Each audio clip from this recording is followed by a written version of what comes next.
was some way to know. Only there was a towel. You have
a good week? Knock over C-SPAN. Camera right there. Making it spicy this morning.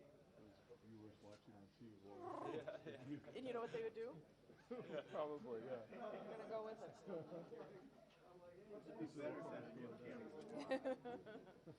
How are you today? These pictures would be better if I had a real camera. Very good. I was trying to get the Hegseth thing in there a little bit. The handshakes, you know.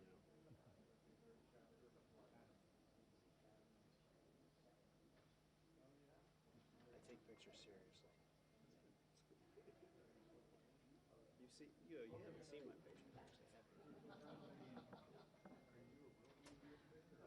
Government trained. Okay. That's part of the anti-shake training, actually. It's a very large part of the anti-shake training. Yeah, they do. You get all kinds of photography. That's why whenever she's walking around, I'm always trying to see what her settings on her camera is.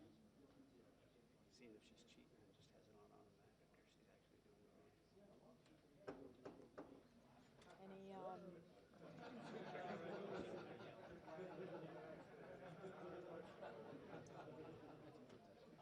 It is. Oh, Elsie.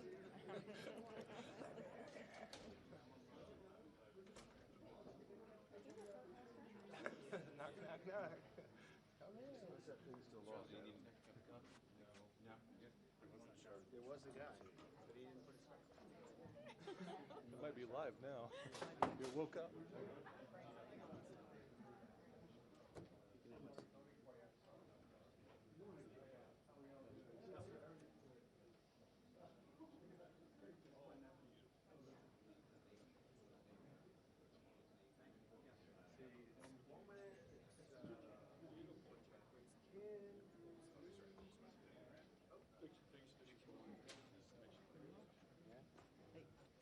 Hello.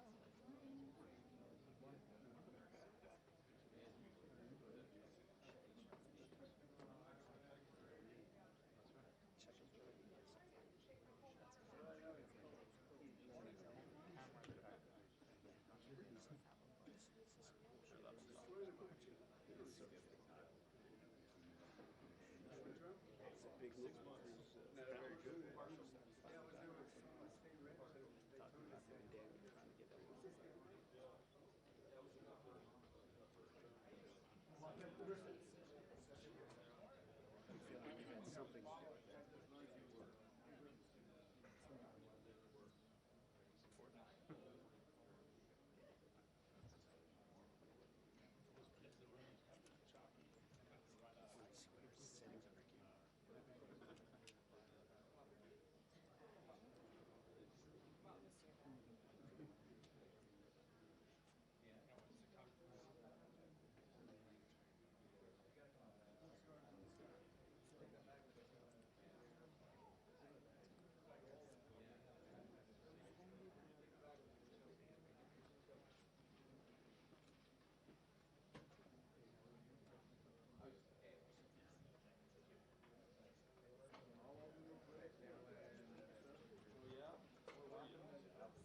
Talking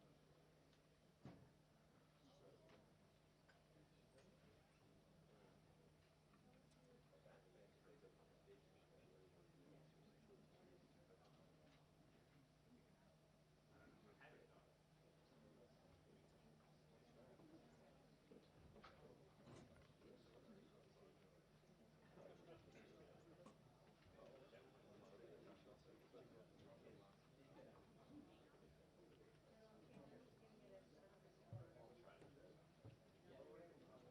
with that.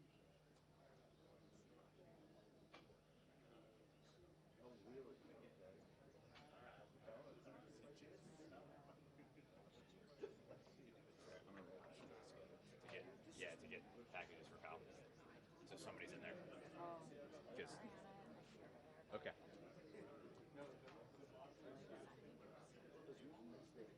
don't know.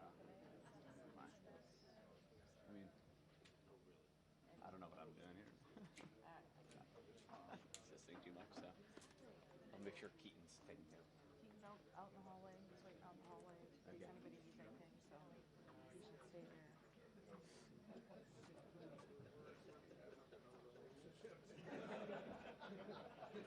Whatever you do, don't smile this morning.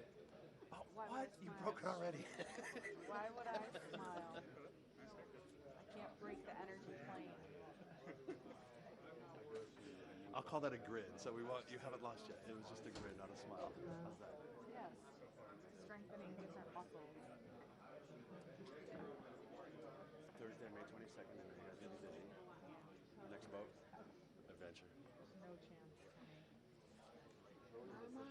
Hello, sir.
diesel is paying over $5 a gallon for gas now.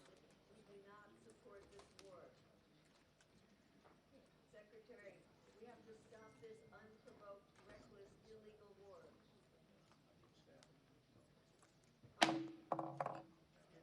Defense Subcommittee will come to order.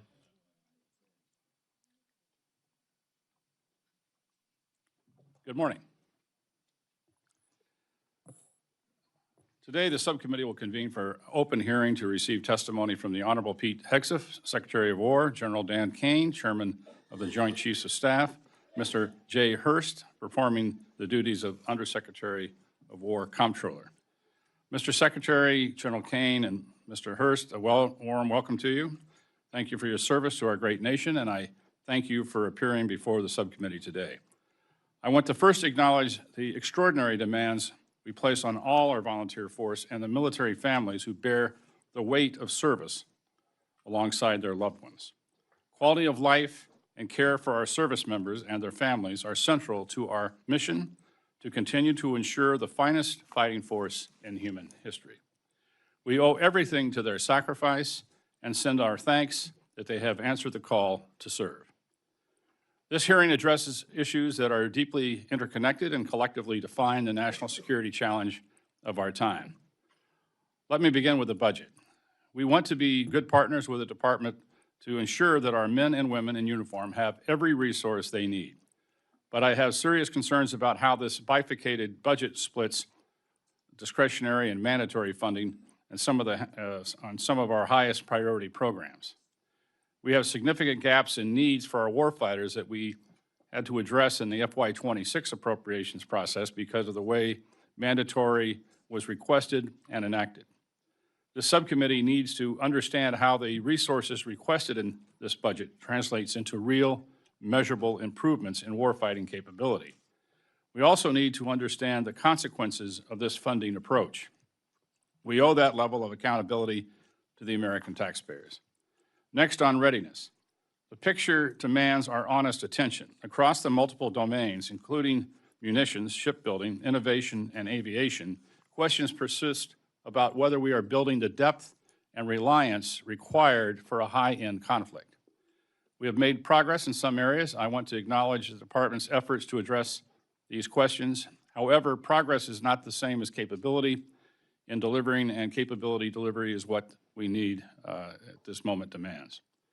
Finally, that brings me to the threat environment we currently face. The world has grown more dangerous, more complex, and more interconnected in its risks. China is modernizing its military at a pace and scale that is alarming.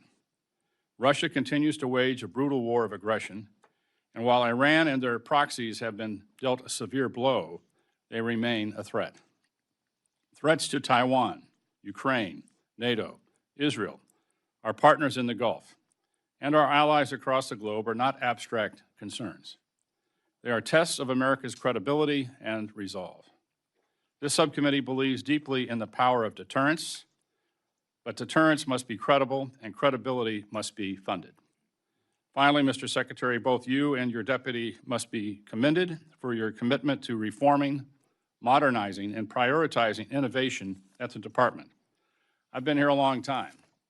I've watched administrations come and go, and I promise you that there are bureaucrats who are trying to wait you out. You must demand accountability at every level of your organization to ensure that the change you have demanded is taking place. Your call to move more quickly, inject competition, allow new entrants to participate requires rigorous and persistent oversight. Otherwise, the forces in the Pentagon will simply snap back to the status quo, which does not serve our warfighters or the United States taxpayer. Again, thank you for being here. The members of this subcommittee take our oversight responsibilities seriously, and we believe the American people deserve straight answers on these consequential questions. I look forward to an honest conversation on how we are matching resources to priorities and honoring our commitments to meet the moment. Now I recognize the distinguished ranking member, Mrs. McCollum, for her opening remarks. Thank you, Mr. Chairman. Thank you for your courtesy of extending this, and thank you for your statement. We have a lot to discuss. Historical high budget request, the cost of the war in Iran, Mr. Secretary, I appreciate this year that you opened up a dialogue with Chairman Calvert, myself, and with our authorizing Senate colleagues. When we last met, we asked for information to help us determine what the department needs to ensure our national security. We are still waiting for the information. We've asked several times for a complete update on munition levels, and it has not been provided. This lacking of delivery timely information for the committee is appearing to become a pattern. We've requested briefings on the status of the funds appropriated for Ukraine. That took 6 months for us to be adequately briefed. The reconciliation bill, which was enacted on July 4th of last year, we still need the details of how the funds were allocated and that were not provided to us until a 10-month wait. 10 months we waited for that. Details have been provided on Golden Dome, but only $185 billion of the program, and that's the initial research and development. We still have no idea what the costs are following on for procurement or maintenance of the program. The department must do a better job of sharing the information with us. With respect to the war in Iran, Mr. Secretary, I saw your comments in the Armed Services Committee. It was disappointing that you referred to members of both parties as defeatists. I know you won't bring personalities into this at this hearing, and I will not questionize your patriotism, nor will you question mine. But the cost of this war continues to rise as forces remain in the region. The Appropriations Committee has a fiduciary responsibility to the American people, so we will ask serious questions that need to be answered, and that's our constitutional duty. Chairman Calvert and I have asked for a breakout of funding needs for Operation Epic Fury. We need to know the impact of what it's having on the services executing missions beyond the war. The department notified us that the standard fuel price for the services has increased from $154 to $195 a barrel. That's more we have to pay for fuel, then there's less money available for training and exercise that the services need to perform. And the department does not have enough general transport authority to cover these activities without a supplemental. We must understand the department, what it will do if a supplemental is not sent to the Hill or enacted. Now for the 2027 request. The baseline budget of the Department of Defense requests over $200 million over last year's enacted level. When combined with the mandatory funding for a defense request throughout reconciliation, that's an increase of $400 billion, and that includes military construction.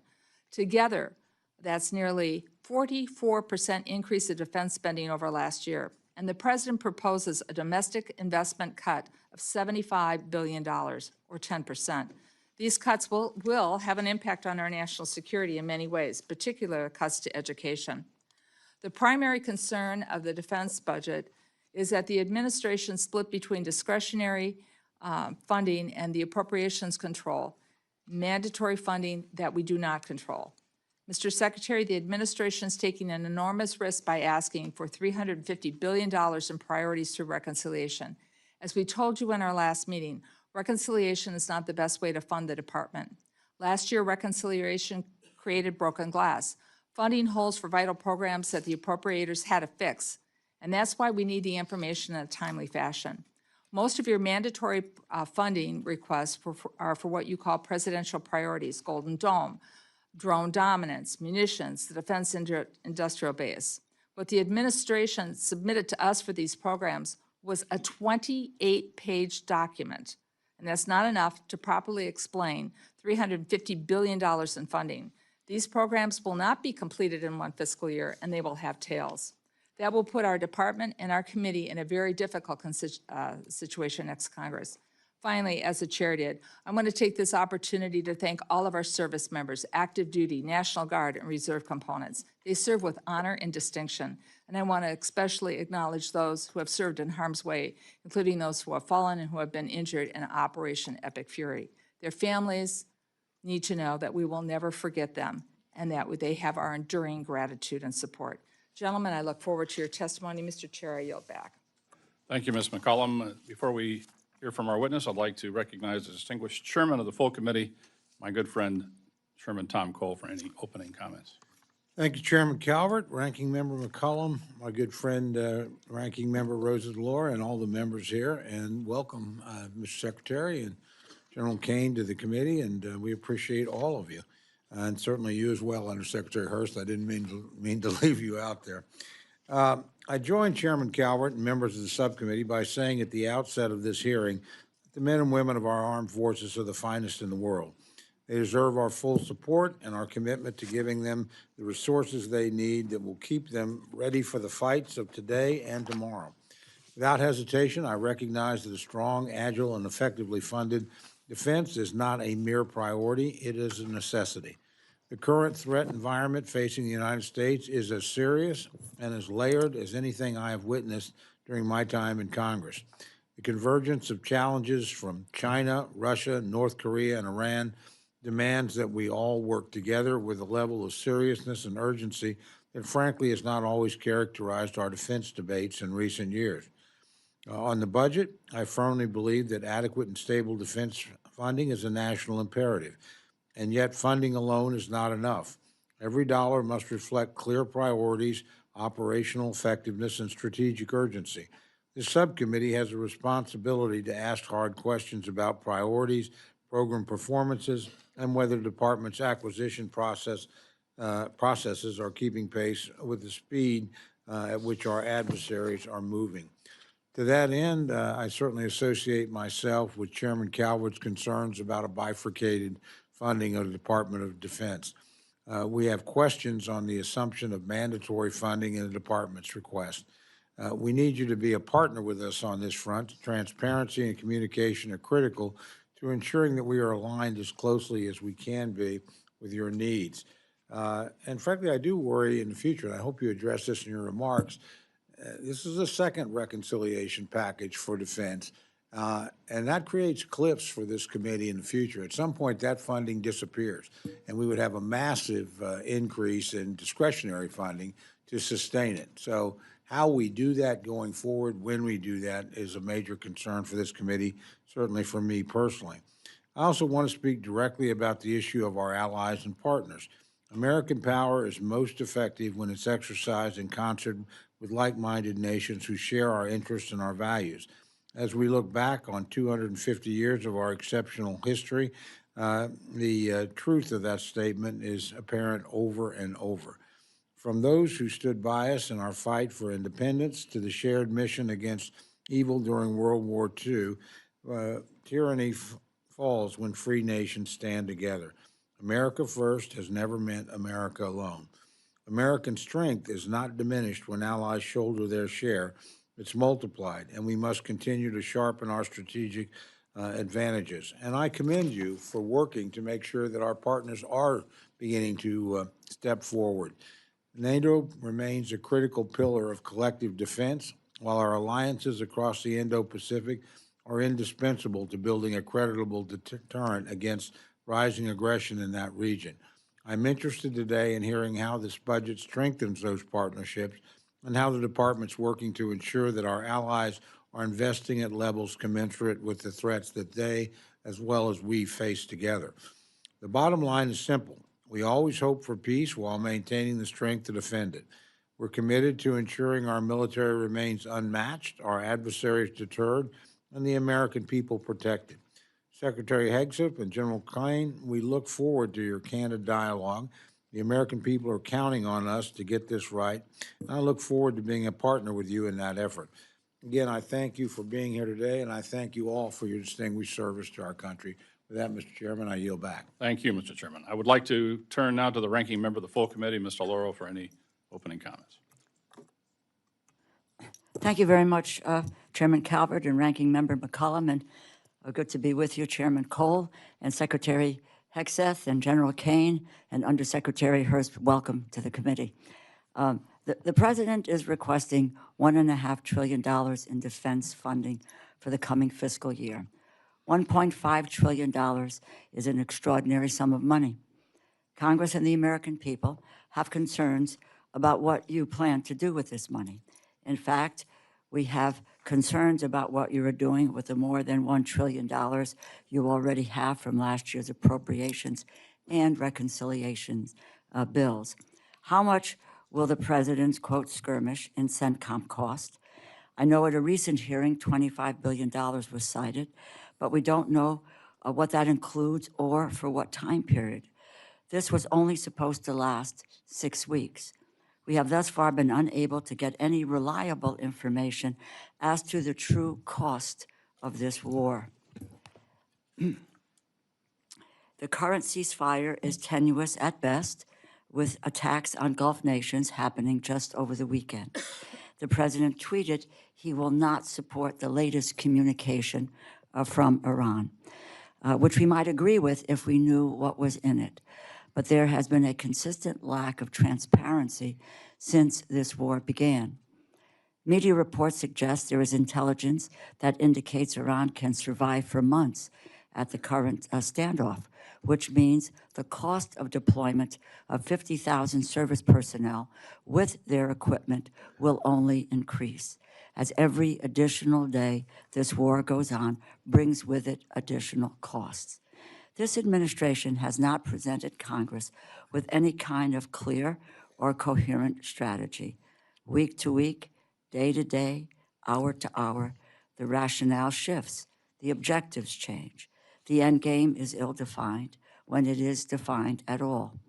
If the administration intends to ask Congress for supplemental funding for the Iran war, then you need to come back to Congress and testify on that request specifically so that we and the American people can fully understand what this administration has gotten us into and how it plans to get us out of it. The question must be answered at the end of this crisis. What have we accomplished and at what cost? And before you come to the Congress for additional emergency funding, we need information. Has the department or any of the services utilized mandatory funding for operational activities in CENTCOM? If so, how much and from what accounts? If you can provide us with that breakout, it would be enormously helpful. And again, what is the department's estimate of the full cost of the operation against Iran to date? The $1 trillion allocated for fiscal year 2026, $1.5 trillion requested for fiscal year 2027, and possibly $25 billion for an upcoming supplemental, all as the total debt in the United States has reached 100% of gross domestic product. In other words, the national debt is now larger than the U.S. economy and about twice the historic average, according to the Committee for a Responsible Federal Budget. The defense budget includes requested funding for the expanded Golden Dome for America at $185 billion, though those budget numbers are tenuous. A new Golden Fleet, in which 3 ships are estimated to cost $43 billion, and billions for private equity ventures, which do not have well-defined processes or sufficient transparency. With gas prices and inflation numbers increasing, the American people just want to afford the basic necessities for everyday life. But this administration is not doing anything to help them with the cost of living crisis. In fact, the administration is making the problem worse by proposing dramatic cuts across the board to domestic programs that support American families.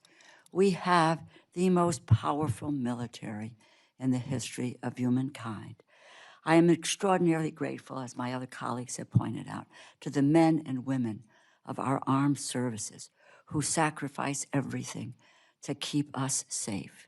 Their devotion to duty is exemplary, and it must be matched by the seriousness and the sobriety of those at the very top of the chain of command. And right now, I worry if that standard is being met. I look forward to your testimonies today and hearing the answers to this committee's questions shortly. Thank you, Mr. Chairman, and I yield back. Thank the ranking member. We'll now begin witness testimony. Gentlemen, without objection, your full written testimony will be placed in the record. Secretary Hegseth, we begin with you for a brief summary of your remarks. Well, thank you, Mr. Chairman, ranking member, distinguished members of the committee. Thank you for the opportunity to testify in full support of President Trump's historic $1.5 trillion fiscal year 2027 budget for the Department of War. The President's budget request reflects the urgency of the moment, as was mentioned by many. addressing both the deferment of long-standing problems as well as positioning our forces for the current and future fight. I'm honored to appear alongside General Dan Caine, Chairman of the Joint Chiefs of Staff, and Jay Hurst, our Chief Financial Officer. And I'd like to start by thanking this committee and Congress for your partnership in securing the investments needed for a stronger and more secure America. A nation's ability to build, to innovate, and to support the critical needs of its warfighters at speed and at scale is the foundation upon which its survival rests. However, upon taking office on January 20th of 2025, President Trump inherited a defense industrial base that had been hollowed out by years of America Last policies, resulting in a diminished capability and capacity to project strength. Offshoring, outsourcing, cost overruns, degraded capabilities. Under the leadership of President Trump, our builder-in-chief, we are reversing this systemic decay and putting our defense industrial base back on a wartime footing. Urgency informs everything we do at this department. We are rebuilding a military that the American people can be proud of, one that instills nothing less than the unrelenting fear in our adversaries and confidence in our allies. We fight to win in every scenario. The $1.5 trillion budget request put forward by the President will build upon the historic $1 trillion FY26 top line and will continue to reverse the 4 years of underinvestment and mismanagement of the Biden administration. The $1.5 trillion budget will ensure the United States continues to maintain the world's most powerful and capable military as we grapple with a complex threat environment across multiple theaters. Not to mention, the budget also includes a historic troop pay increase, building on the pay increases this committee has given, and the budget eliminates all poor or failing barracks. Quality of life for our troops is front and center in this budget. By supercharging our industrial capacity and transforming how the department does business, we are restoring American commercial dominance at a pace unseen in generations, transforming the defense industrial base from the broken, slow-moving systems of the past. We have flipped the Pentagon acquisition process from a bureaucratic model to a business model, decisively moving from an acquisition environment paralyzed by bureaucratic red tape into an outcomes-driven organization focused on delivering the most for taxpayer dollars. And Mr. Chairman, you're right, it's a war of attrition against the Pentagon bureaucracy every single day, and we intend to win it. Over the past year, through historic multi-year procurement agreements, smart business deals, we have sent ambiguous demand signals to our industry partners to build more and build faster. The result has been a surge, a revitalization of our great American factories and massive reinvestment in the skilled American workers who serve as the industrial muscle behind our warriors. Let me briefly provide you with some concrete high-level metrics of what we've accomplished over the last few months. These are announced new facilities and investments to support American warfighters. The department has helped stimulate more than 250 private investment deals in 39 states, in 180 cities, in 150 different companies, worth more than $50 billion. This has resulted in 280 new and expanded facilities, more than 18 million new square feet of American manufacturing, and more than 70,000 new American jobs. These $50 billion in defense investments in new plants, assembly lines, and factories are private investments, not taxpayer dollars. By completely transforming our department's business model, American companies are investing in America with their own capital, a historic demonstration of American manufacturing and defense revitalization, all with their money, not Uncle Sam's. This has never been done before and is long overdue from a bureaucratic model to a business model. These investments equal great things for America, American families, and American workers, and help us ensure our warfighters can defend this great country.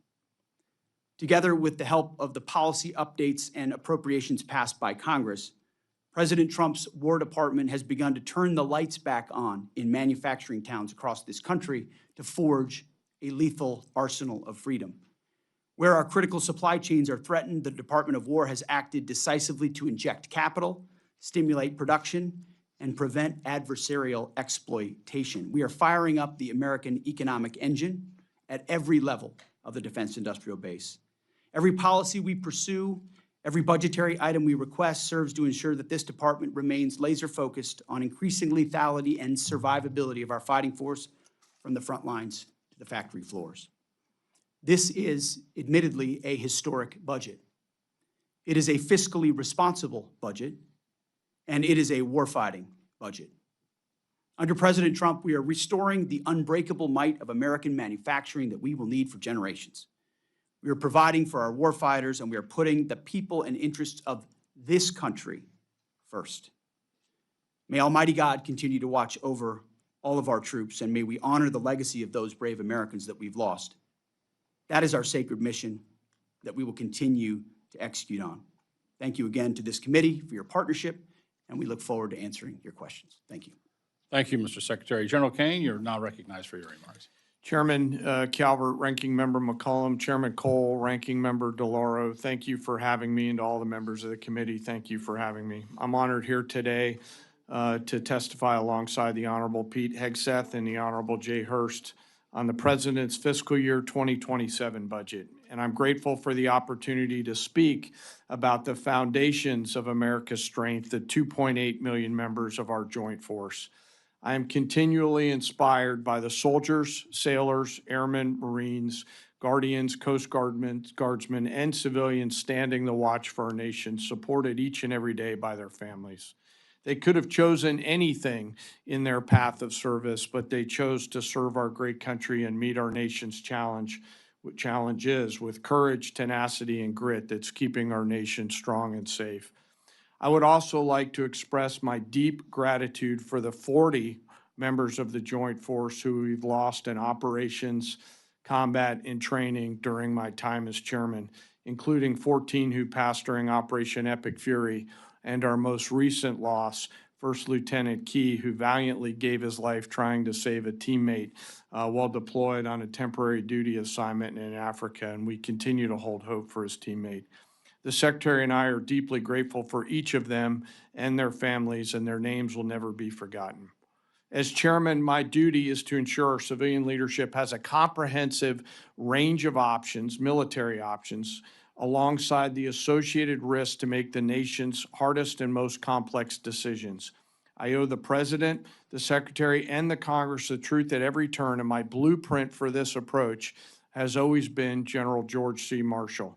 His firm commitment to civilian control and a nonpartisan military remains my constant standard, and I strive to follow his example by working with each of you and providing clear and candid nonpartisan military advice, and to present this committee with the clearest possible assessment of operational risk and readiness and executability within the unclassified environment that we find ourselves in today. As the chairman said, we're operating in a delicate and dangerous time. Global risk is scaling, and the complexities of the modern battlefield demand America's constant adaptation and innovation. America's joint force is operational at its core, purpose-built for the realities of a complex world. We're organized, trained, and equipped to execute the most demanding missions across the globe with unrivaled precision.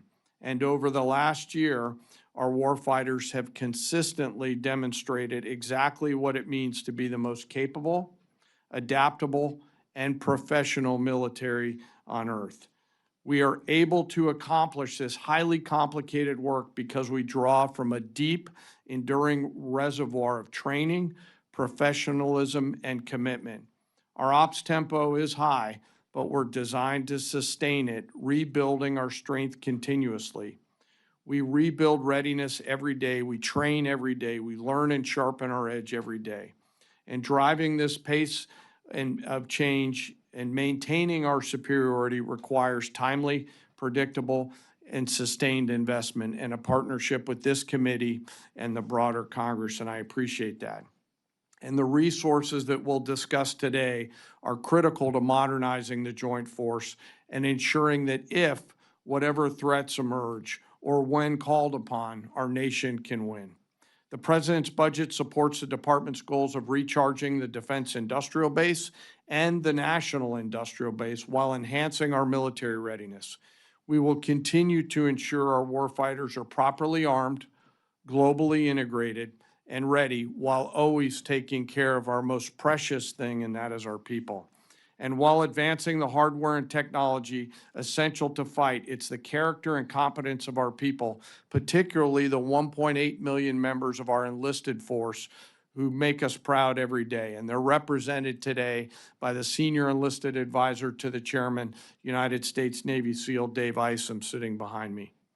While we face dynamic and dangerous times, I have absolute trust and confidence in our people who every day execute the most challenging missions with quiet professionalism. And coupled with the American spirit to outthink, outcompete, and relentlessly innovate, we will maintain our decisive edge, but doing so requires your continued partnership. It is also graduation season, where we welcome a whole bunch of new members to the Joint Force, to include members like Second Lieutenant Archie Dennis, United States Army, who along with his Citadel classmates in South Carolina joined the Joint Force this weekend. And I welcome he and all the other new graduates to the Joint Force. As I close, I humbly ask that we remember right now our deployed teammates out there doing our nation's work, going out into the darkness to do the things that we ask them to do. And I ask, as always, that we remember not just the 40 fallen that I mentioned earlier, but all of our nation's fallen and their families who soldier on. Thank you, and I also look forward to your questions. Thank you. I want to ensure each member has a chance to ask questions, so everyone will have 5 minutes for their remarks. I'll begin by recognizing myself for 5 minutes. Secretary Hegseth, for decades, Congress and the Department have sought acquisition reform and innovative technologies. It's only since FY24 that the level of investment started to catch up with the rhetoric. The FY27 budget request includes over $950 million for the Defense Innovation Unit, $54.6 billion for the Defense Autonomous Warfare Group, $580 million for the Joint Interagency Task Force 401, and for the counter small UAS. And I believe these investments will deliver overdue capability. And this subcommittee will continue to work with you to ensure success. I also note there's only $100 million for the accelerate the procurement and fielding of innovative technology. That's surprisingly low given APFIT's success. The subcommittee will continue to support APFIT as we have in the past. I invite you to join me at the APFIT Day on the Hill, July 21st, to see firsthand how APFIT is delivering capabilities to the warfighter. Consistent with the desire for injecting innovation at scale, for decades there's been increasing demand for increasing resilience in the industrial base, and more specifically, the supply chain. The FY27 budget request includes over $20.2 billion for the Office of Strategic Capital and $30.4 billion for the Defense Production Act. As you're aware, we're working closely with the industrial base policy team on the Civil Reserve Manufacturing Network to ensure the department can qualify and certify second and alternate sources to maximize American manufacturing. With exception of DIU and the Joint Interagency Task Force 401, most of the investments listed are in mandatory funding. What was the strategy to heavily rely on the mandatory funding sector in this budget? Well, thank you for the question, Mr. Chairman. And I would, first I would thank you and this committee for your efforts on acquisition reform, many of which had not been embraced by the department before, and a lot of templates on the table that were there for us to fall in and run fast with. And so speed, scale, cutting red tape, reducing requirements where we can, looking at things like DIU, Replicator, now the DOG, the Defense Autonomous Warfare Group.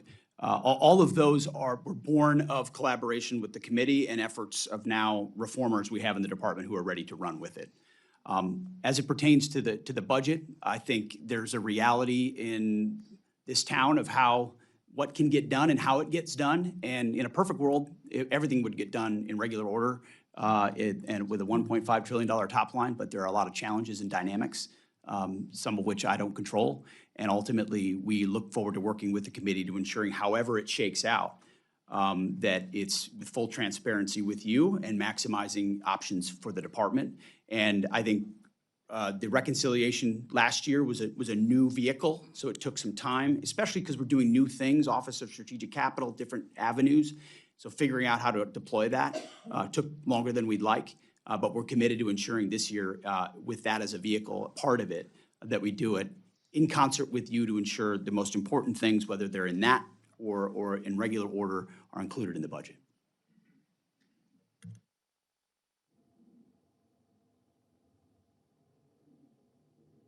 Understand the desire for flexibility. I understand why we're breaking this up in order to, into chunks, to, I guess, more digestible to some degree politically.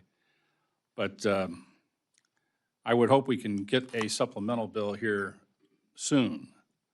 Obviously, that we know that of the munitions issue, and we know of the cost of this conflict, and we know the cost of other conflicts. And so we need to repay those O&M accounts that are going to be used, I suspect, in order to pay for this ongoing operation. So any idea when we're going to get this supplemental? We're well aware of all those dynamics. I think, first of all, the munitions issue has been foolishly and unhelpfully overstated. We know exactly what we have. We have plenty of what we need. And the reason we're accelerating a lot of this is because the department's been static in how it does this kind of business, not to mention the amount that was given to Ukraine for years and years.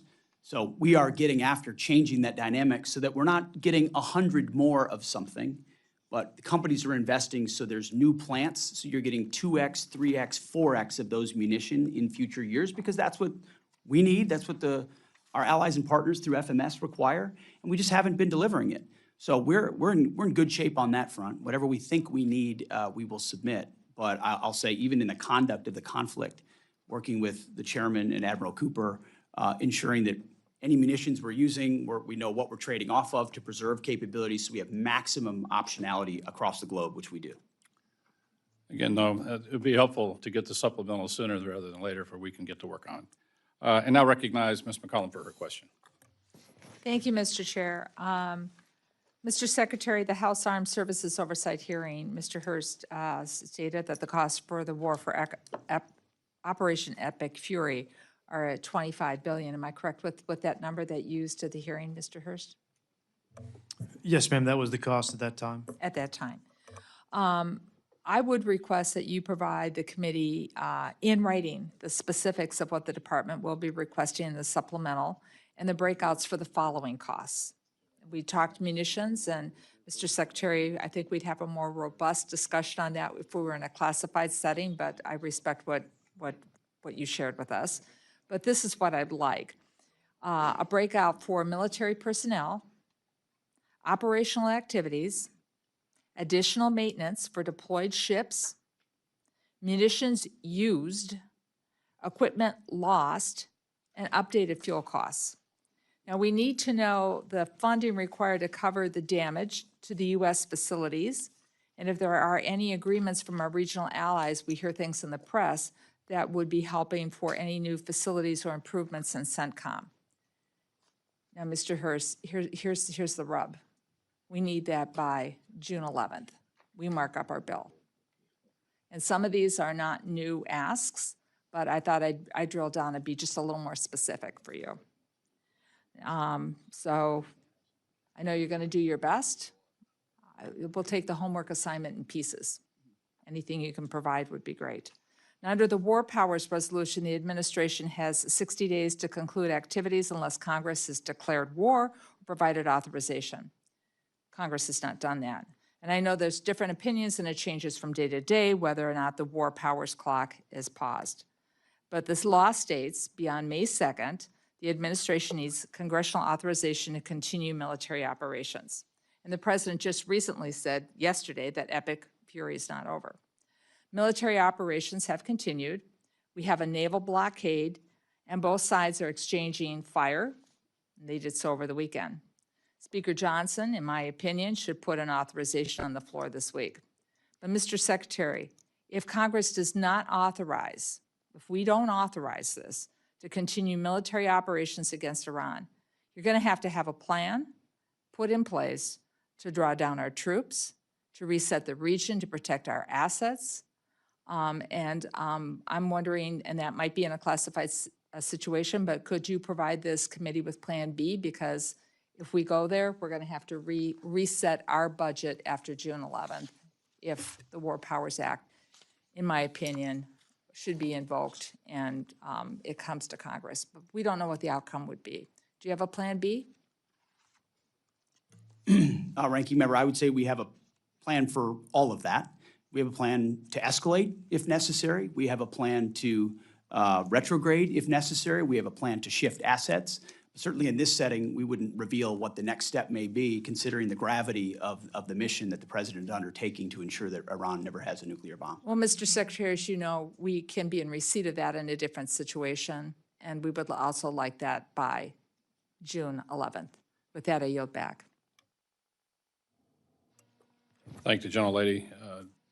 Mr. Chairman. Thank you very much, Mr. Chairman. Mr. Secretary, as I said in my opening remarks, I have concerns about the use of reconciliation. I don't have any concerns about the amounts and the effort to restore the industrial base. You're to be commended for that. And frankly, I think we've underinvested for a long time. So I'm happy to see a robust number. I am worried about the ability to sustain that number through the reconciliation process. At some point, that money disappears. And we'll be, so give me some sense of how much of this reconciliation money is one-time expense that you expect to either use for procurement that you may not need to do again for a long time, or inject in the industrial base. How much is for day-to-day operations that we would need, frankly, to think of as a long-term recurring expense? It's a good question, Mr. Chairman, and I'll defer to Jay on details, but I would say take, for example, the deals that are being cut that will be funded here, that ultimately look at companies that make exquisite weapon systems for us. And they say, in exchange for a 5 to 7 year contract, which committees like this have authorized for us, the authorizing committees, not the appropriating committees, the authorizing committees. And now, because they have that clear demand signal, they're able to invest in a new plant and they're paying for it. And that's what I talked about in my open remarks. So they're building 2 or 3 new facilities, but we're committed to paying for those munitions for 5 to 7 years from this budget. And ultimately, but the nice part is we're saving money because there's no inflation. It's at the cost of it today, even when we buy it 7 years from now. And that's why you're seeing a $331 billion in munitions as part of this budget. There's a rocket fuel component to this, given the underinvestment that exists inside this budget. There will be some tail, obviously, and as I acknowledged up front, a higher top line from this department's perspective is always a welcome thing. But the intention is not to get anyone stuck in a certain place, but to address the needs of the moment, cut different deals, create new dynamics where companies actually invest. So we have, this committee knows the exquisite munitions that we're going to be using 5 to 7 years from now, no matter what. It's about time we look into the future the way we are with this budget, but you have to fund that. And so I think that's a big chunk of an increase that you see. I mean, if you're investing in the shipbuilding industrial base, the defense industrial base, housing and barracks, all of that increase troop pay. We're looking at increasing the top line of the entire force by 50,000 troops. That's an investment into the future. So I would acknowledge that a lot of this does have follow-on cost. But some of it is something we're going to pay for now and benefit from in the future. But Jay, I would defer to you. Yeah, Mr. Chairman, in this, there's $113 billion for investments in the defense industrial base. I would characterize that as a one-time plus-up for catch-up. $35 billion for FSRM to fix all of our poor and failing barracks and other facilities of the department, and also some catch-up investments in AI and autonomy. And so if you look at what we're doing with mandatory, probably about $200 billion of that is a one-time expense. We come down to 1.23 for requested top line for FY28. And so we think we can sustain these investments over the FIDAP with the discretionary dollars after this. Well, that's reassuring. And again, I don't have any disagreement with what you're trying to accomplish at all. I would remind you that, frankly, the use of reconciliation depends on political support in Congress. It can be very transitory. So it's a high-risk strategy as opposed to building things into the baseline. But again, I'm supportive of what you're trying to do in terms of recharging the industrial base. I think it's long overdue. Let me ask you a specific question, and you may want to get back to me on this, I don't know, but we've had some discussion over, we lost one E3 on the ground. Thank goodness. It looks like no crew loss. This committee's been interested in investing in the E7.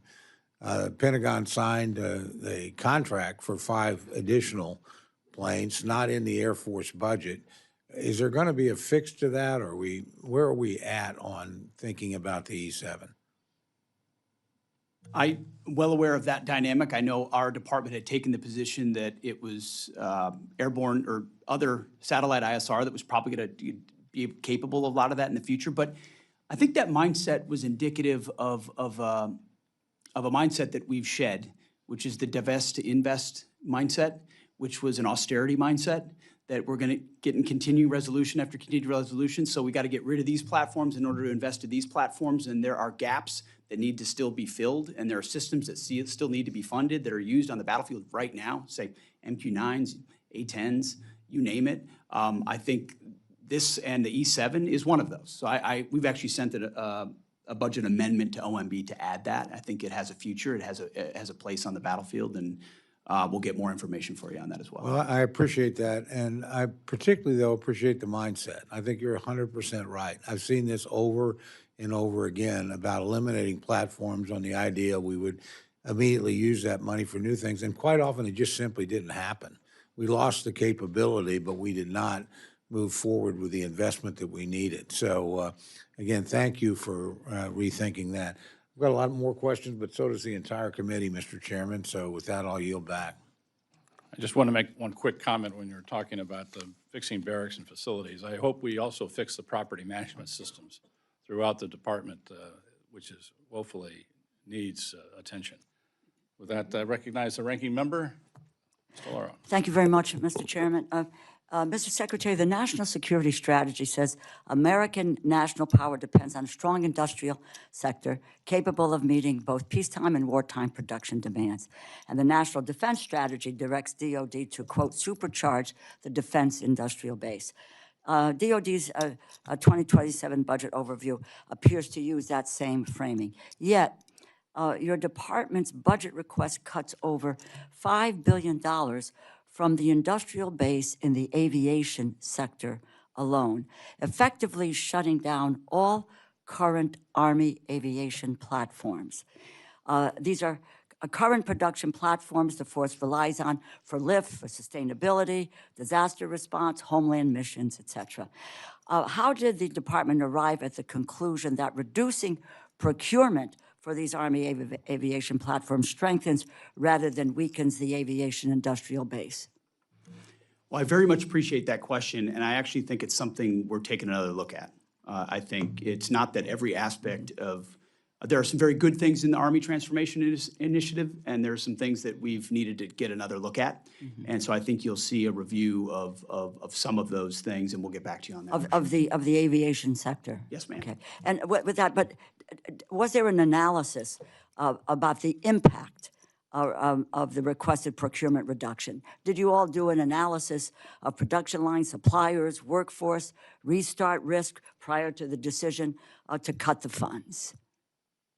We'll get that from the Army and get that to you. I don't have it in front of me, but I would imagine something was done. Very, very much would love to see that before the subcommittee marks up the appropriations bill coming up. Let me just quickly, can you provide the committee in writing the department's assessment of the minimum sustaining production rate for the Black Hawk and Chinook industrial base, the supplier-based risks associated with this budget request, and the funded mitigation plan if production falls below those levels? Can you provide us with that information? I think that's critically important. I think we should get that to you, and I think those platforms are critical to the force right now, and we need to make sure we're able to sustain that. Yeah, I think you made the point that industrial base readiness is a strategic issue. It's what the national security strategy recognizes, and I look forward to hearing more about how cutting the $1 billion in the base investment aligns with that shared goal. Let me just, a question to you, General Caine. Despite the precipitous drop in procurement for Army aviation platforms, Your budget request invests heavily in modernization. I'm a believer in modernization. I think that's necessary. I support investing in future capability, but Congress also has to understand the transition risk. The department is asking us to accept reduced procurement of aircraft the force uses today while relying on future systems that are not yet fielded. And General, from a joint force readiness perspective, what is the department's plan to avoid a mobility lift sustainment gap if current aviation capacity declines faster than replacement capability arrives? What are the decision points where the department would revisit the reductions if future vertical lifts schedules slip, if costs rise, or operational demand remains higher than expected? Well, Ranking Member, I appreciate the question. And any time we're looking at military options to our political leaders, we do bake in and can carefully consider that transitional risk because it links back to risk to force, our military forces, and risk to missions. And as we look forward over the life cycle of this budget and beyond into the FYDP, you know, we're always looking at the evolution of those operational plans and then the decision points along the way to make sure that we can match the combat capability and capacity required to achieve the desired effects that are baked within those operational plans across the COCOMs. And I commend the Army, who's looking closely at the two platforms that you're most interested through your line of questioning, and the work that Undersecretary Obadal has been doing to look at rotary wing lift requirements as we move to the future. But in the end, we have to have mobility on the battlefield. It has to be survivable in the conflicts and engagements it will have, and so we remain very closely focused on those requirements. Right. Well, I appreciate that, and my only concern is not whether modernization is important, but I understand with some of those efforts that we are looking for a future date is next year, the year after, or so forth, because it's not been fielded. But what we need to take a look at, and I think you understand this, is whether the department is managing this transition in a responsible way. In my view, what we cannot afford to do is to create a near-term aviation gap. We weaken the supplier base and then ask the Congress to come back and rebuild that capability and that capacity at a greater cost. Because when you destroy the infrastructure, it's very, very difficult to bring that back and the skilled workforce that it takes to deal with that. So very clearly this information, and if you can supply this to our committee, would be very, very helpful in our moving forward. I yield back, Mr. Chair. Thank you, General Leader. Mr. Womack. Thank you, Mr. Chairman. You know, you thread a very difficult needle in that, and there's been a lot of comments made, and I associate myself with a lot of these comments on the fact that here we are trying to figure out a base budget at the same time of a supplemental and at the same time talking about reconciliation in order to be able to meet the needs of the joint force going forward. And my friend, the ranking member of the full committee, talks about capability gaps. When you have to do it this way because of the lack of certainty and the political dynamics around this dais and, of course, throughout Congress, there are going to be gaps in capability. Is that correct, Mr. Secretary? I mean, we do everything we can to try to minimize that by planning what could play off against something else, but inevitably there are places where we have to make adjustments. You're right, sir.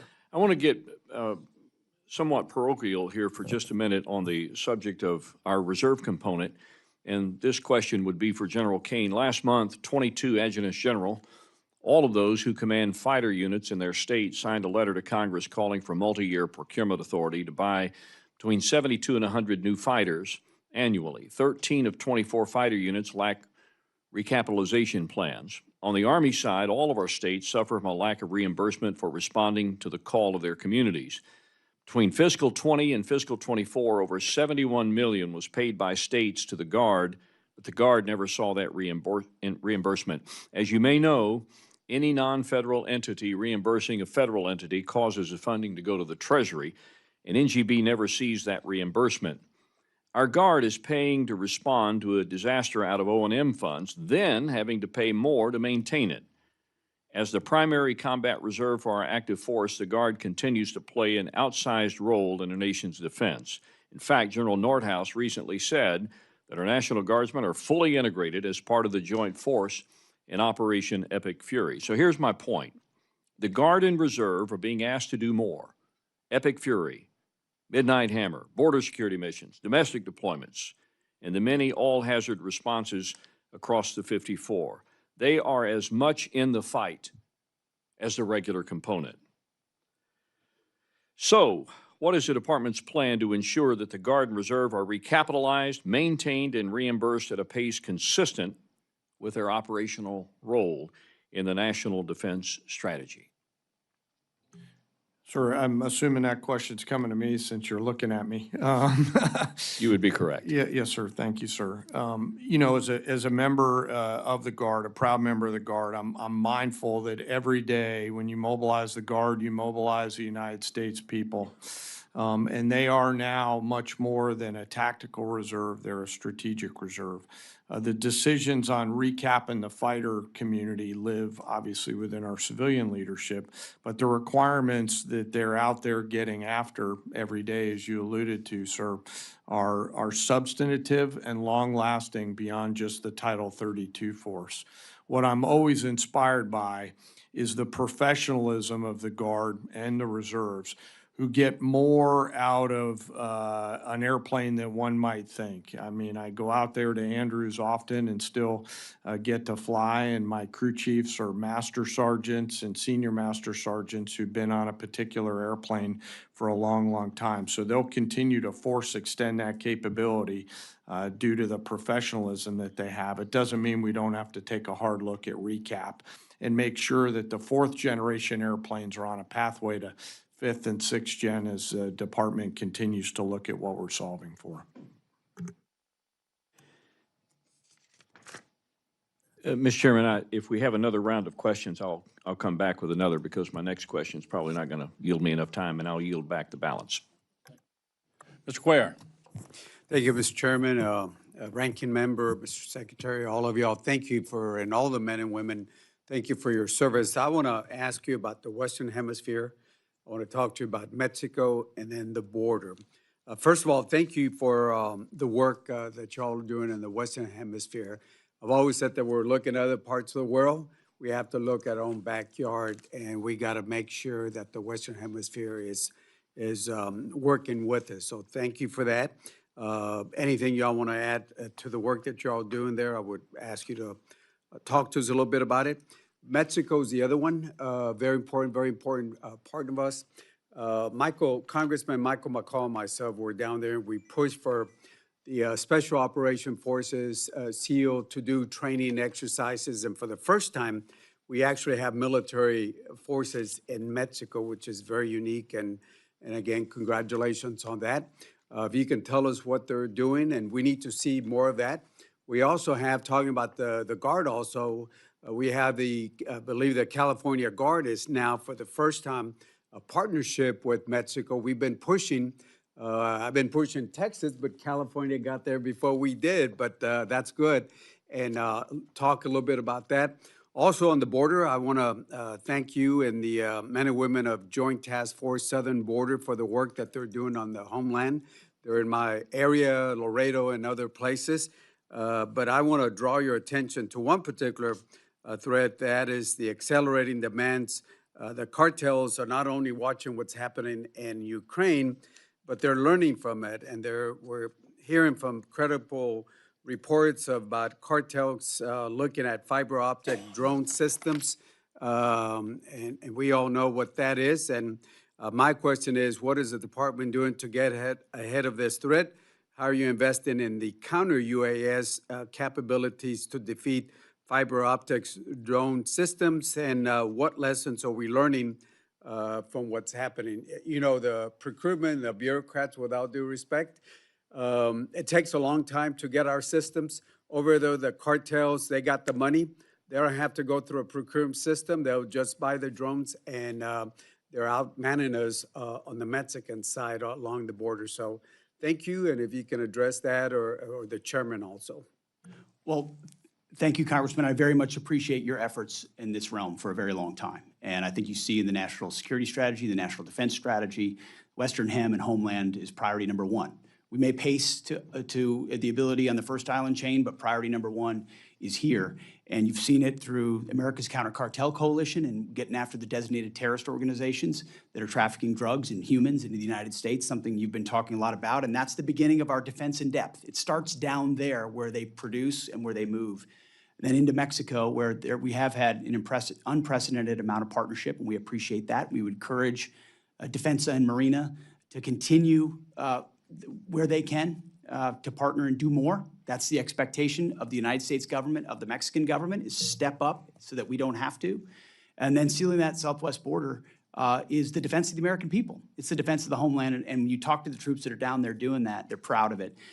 We also have multiple national defense areas there, which are controlled by DOW, where we can do rapid testing on counter UAS, JIATA 401 capabilities. So we're using those places to streamline the process by which we see what the cartels are trying to do and get after it with new capabilities that we can then field elsewhere, also learning from Ukraine in the process. I would defer to the chairman.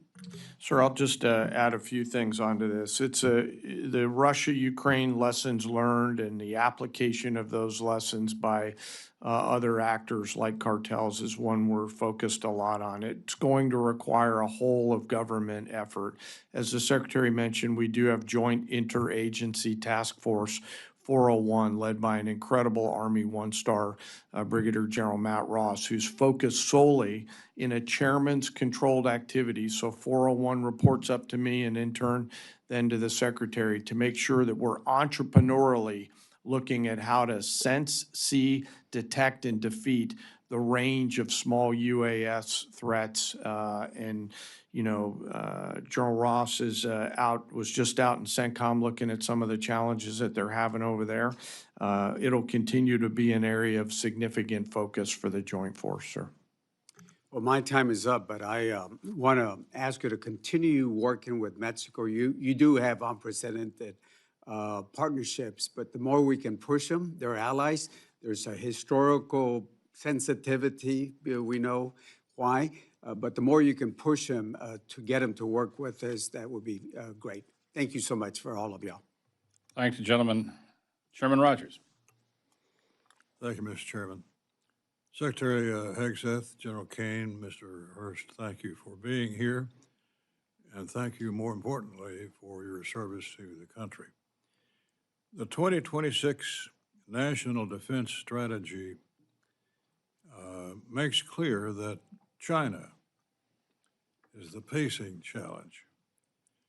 And this budget request puts real resources behind that nomenclature, including $11.7 billion for the Pacific Deterrence Initiative. My concern is that we're not just competing against China's military capability. We're competing against the speed at which China can build, replace, and influence. Where are some capability gaps when it comes to a potential conflict with the PRC? And General Caine, how will your priorities posture the joint force to close those gaps?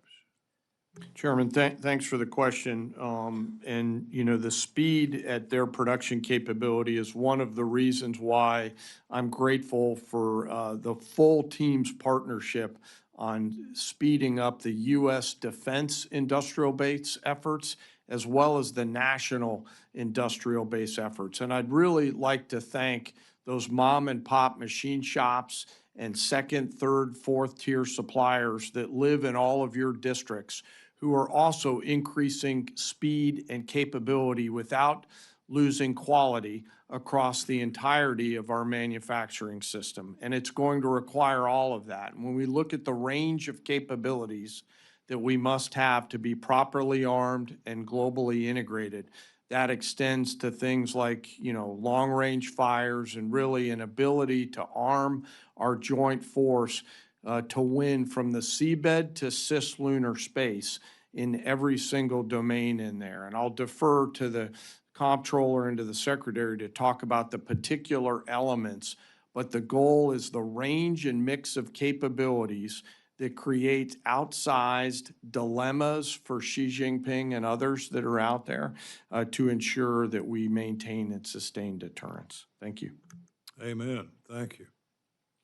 Second, the war between the U.S. and Iran reinforces an old lesson, which is that modern conflict comes down to attrition.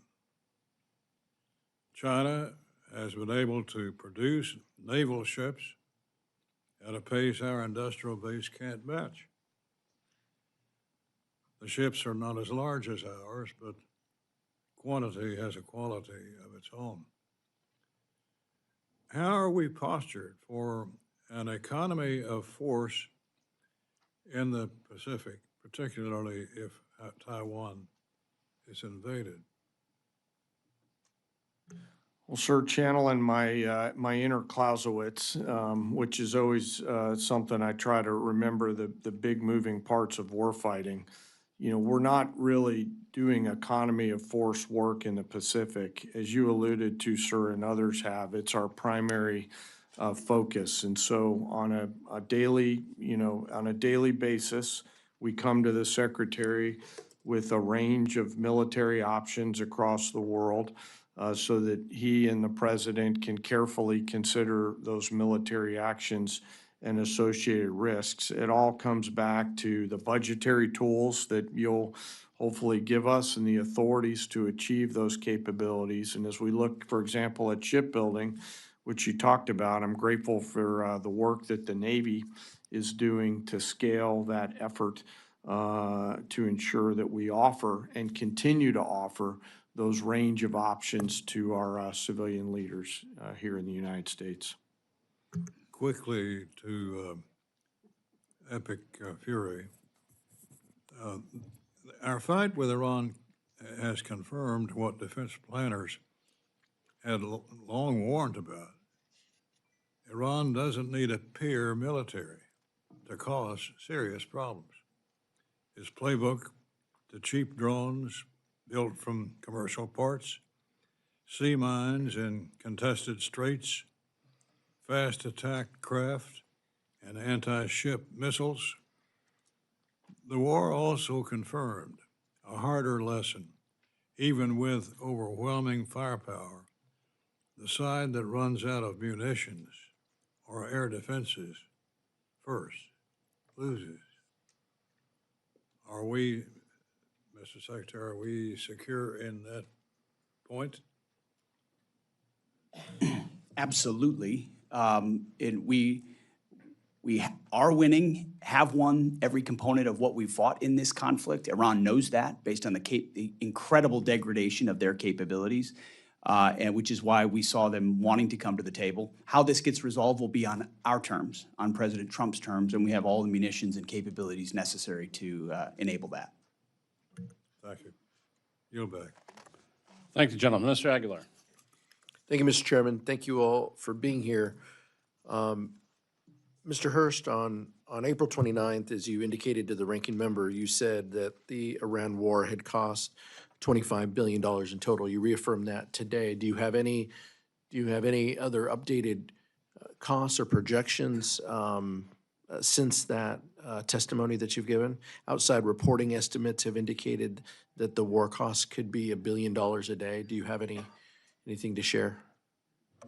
Yeah, thanks for the question, sir. So at the time of testimony in front of the ask, it was $25 billion. But the Joint Staff team and the Comptroller team are constantly looking at that estimate. And so now we think it's closer to 29. That's because of updated repair and replacement of equipment costs and also just general operational costs to keep people in theater. Thank you. I appreciate that. Mr. Secretary, when can you share more formal accounting on the costs of the war with Congress and with this committee? We'll share what we can. I think we've updated on that number this morning, but when it's relevant and required, we will share it. I think this would be the format that it would be required. Mr. Secretary, on that same day, April 29th, you testified that the current ceasefire meant that the 60-day calendar with the War Powers Resolution was paused. Who are the parties to the ceasefire? Well, right now, we are in that same ceasefire as of right now. That wasn't the question. Who are the parties to It will the be the ceasefire? United States and the regime in Iran. How many pages is the ceasefire? What deal points? I'm not asking you to share the contents. I guess what I'm trying to ask is, how do we know that the ceasefire is active or not active without any documentation? We know it's evident, and the ceasefire is in effect. But is it pages? Is it 15 points? There's been different points that have moved around. Is there any other? How do we know you just trust that the president knows that the ceasefire is active or not active? As you know, for the most part, a ceasefire means the fire is ceasing, and we know that has occurred while negotiations occur, and there are lots of different discussions with our negotiating team that are happening. I'm there when those discussions are occurring. Different drafts, different perspectives. So it's a very dynamic situation where a negotiated settlement could be the outcome here, where Iran does not have nuclear capabilities. And from the Department of War perspective, we're here to support those options. On May 5th, you announced the launch of Project Freedom, which is a new exercise where CENTCOM will help coordinate ship traffic and guide commercial ships through the strait. President Trump then announced the operation concluded that evening. Now it seems that we may be revisiting that. Can you give us the latest on Project Freedom? Well, as it pertains to battlefield options, we don't disclose those types of things. But ultimately, as the president stated publicly in his truth, at the request of the Pakistanis and given the options in the negotiation, it was paused, and it's an option we could always recommence should the commander-in-chief want us to. Is the theory to create more ceasefires or more projects just to evade the War Powers Act? The theory of the entire case is to prevent Iran from having a nuclear weapon. And if that has to be done kinetically and militarily, the Department of War is locked and loaded and ready to do that. If it happens through Project Freedom, where you move commerce through, if it happens through a negotiated deal, the president was very clear, even yesterday. This is actually quite simple. Iran will never have a nuclear weapon, one way or another, and we're here to support as one tool of the whole of government to make that happen. General Caine, the depleted munitions have been a subject of some of the discussions that you've even heard here today. With respect to stockpiles that we have around the world, key regions like the Indo-Pacific and the Middle East, can you give us an update? What are you hearing from the combatant commands about their munitions status around the world? Well, sir, we have sufficient munitions for what we're tasked to do right now. That's what I hear from the COCOMs. What I will say is I will always want more, so I appreciate the effort of this committee and the Congress. We're always going to want more munitions. Secretary Hegseth, what are you doing to support the involved services to recap their losses? We're submitting a $1.5 trillion budget that'll remake the department and ensure that every warfighter in the future has exactly what they need, and we're never in a fair fight. And I take issue with the characterization that munitions are depleted in a public forum. That's not true. And ultimately, we have all the munitions needed to execute what we need to execute, and we're going to ensure that we supercharge that going into the future. I think you've heard differences from both sides of the aisle on that point. Yield back, Mr. Chairman. Thank you, gentlemen. Judge Carter. Thank you, Mr. Chairman, and welcome to each of you. We're glad you're here. Start off with something I'm concerned about. Mr. Secretary, my MILCON VA subcommittee is aware of living conditions of the 68W combat medic students at the Joint Base San Antonio. Frankly, they're very unacceptable and quite unlivable. As chairman of the Milcon Committee, I'm deeply concerned that there appears to be no imminent path forward to fix these issues. What actions is the department taking to improve these living conditions and ensure our soldiers receive safe and dignified housing, not now and not in the years to come? Our budget cannot fix that. It's not, we don't have enough money. You got all the money. What do you think about that? First of all, let's fix that. Whatever unit that is, we want to know about it, and we're going to get a team out there right away to address it. And we've used discrete examples like that to find the gaps in why we're not getting at it on a more holistic fashion. Because we've came in on a huge deficit of maintenance on barracks and housing. This budget funds that. We're also going to pursue Milcon reform, because in too many places we're trying to build things around Milcon as opposed to using Milcon, because Milcon is so bureaucratic and slow in its process. So we look forward to working with you to fix that, not just this discrete barracks issue, but where we found them, we fixed it, and then we've energized the system through a barracks task force to flow money exactly where it needs to go. And I'm a champion of speeding up Milcon everywhere we can. And I've been out to Guam and some of those places, and we got a lot of needs out that way. I mean, and we're way beyond what our budget will sustain. But I have another question for you. I represent Fort Hood, the home of the 1st Air Cavalry Division Brigade, operating Apaches, Blackhawks, and Chinook helicopters. And I'm concerned that the FY27 budget request does not support these programs, essentially zeroing out funding across the 3 platforms, despite the Army stating that we're going to use these aircraft and they will operate for decades to come. With that, the Chinook has no replacement for heavy lift mission. Now, will the department manage aviation modernization, and how will they do that without creating readiness problems and capability gaps in the future? Because the planned future lift is not like the Chinook. Sir, I think it's a very fair point. I think it goes to the previous mindset of divest to invest. That was an austerity point of view that we inherited at our department. We've made some changes at the Army.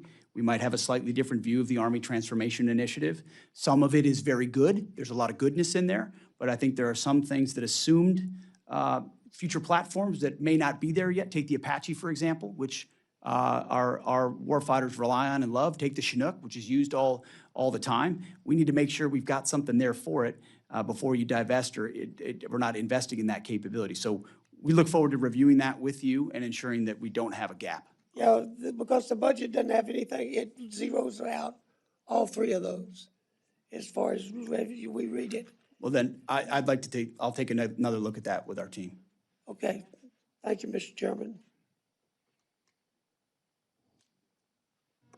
Thank you, gentlemen.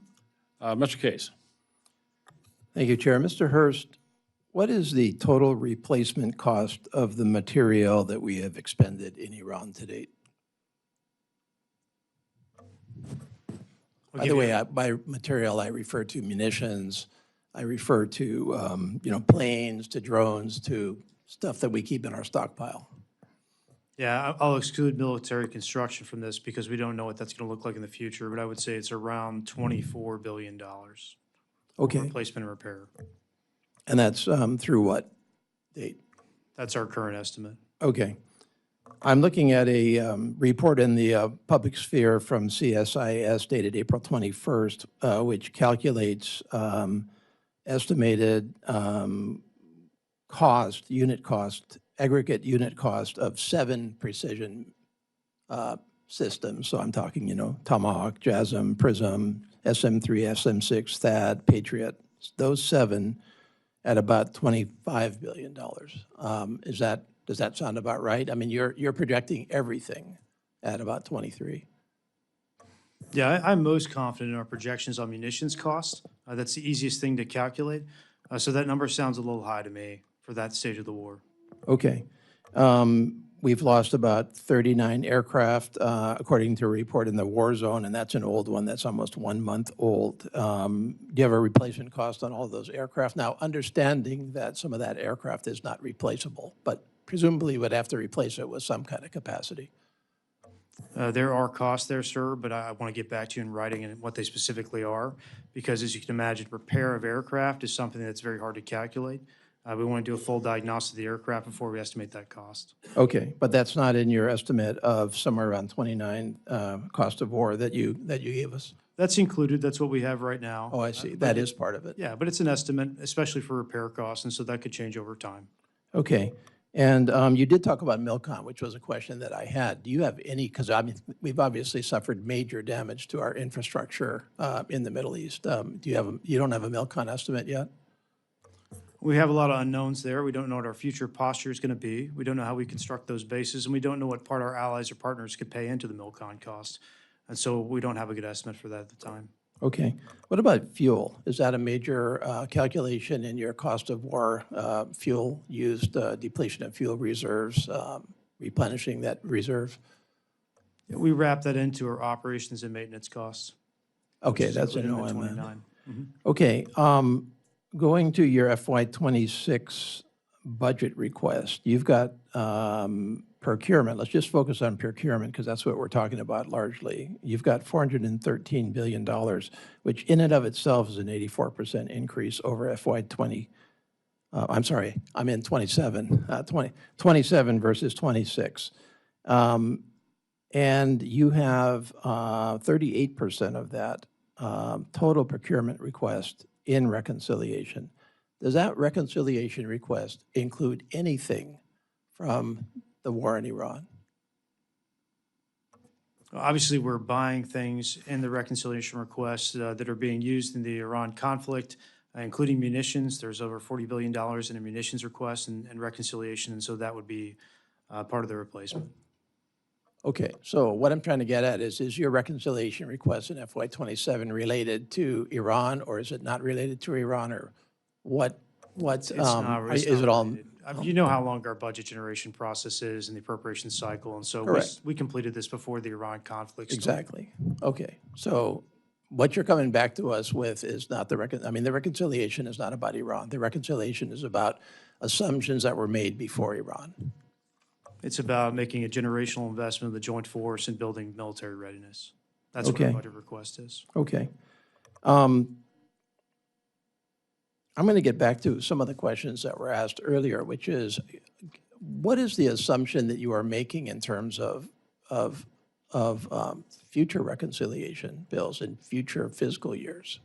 How much of this is loaded into this particular fiscal year? You had a big reconciliation last year, which was portrayed in the same light, and now you're coming back for a huge one this year. Is another one on the horizon next year then? For our budget request for 28, we expect to request that as discretionary only.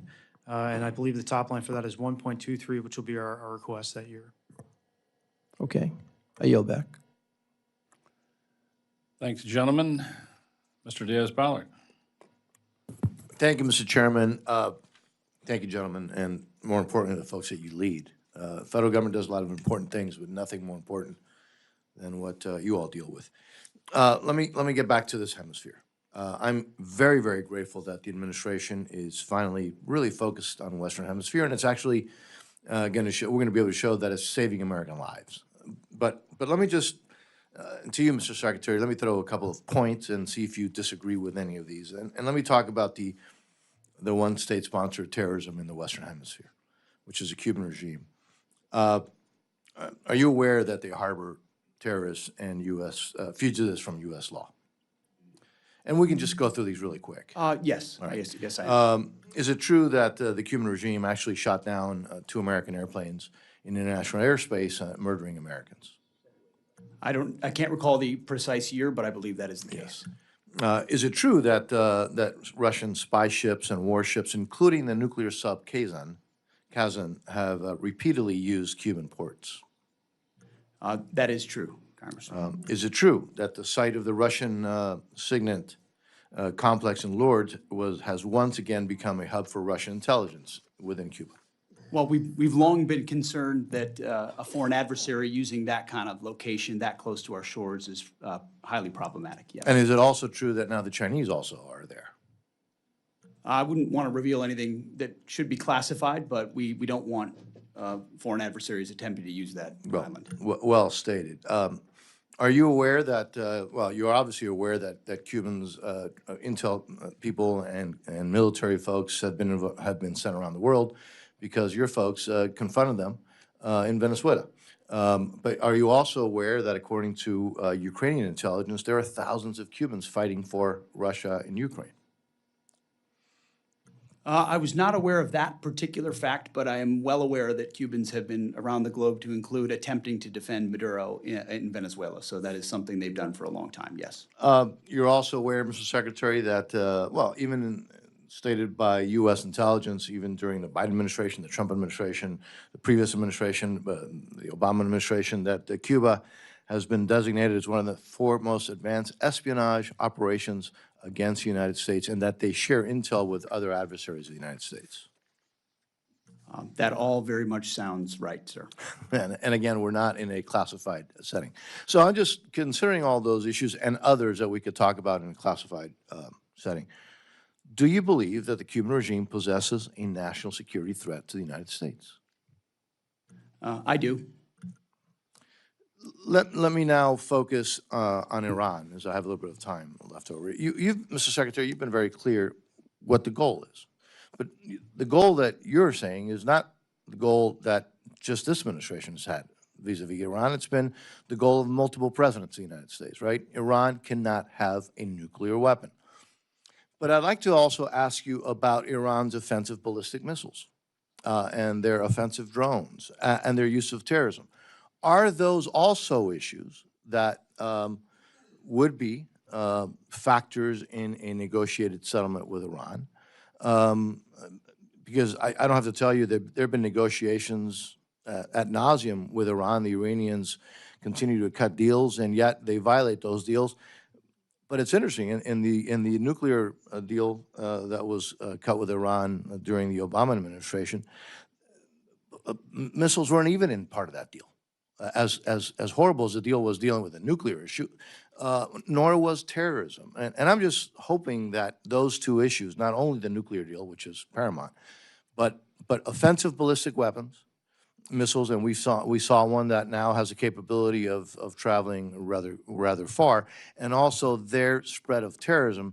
I hope that those also would be factors in any resolution to this issue in Iran, with Iran. Well, sir, we're not the negotiating team, but I can tell you we have world-class negotiators. The core of it is the nuclear weapons issue.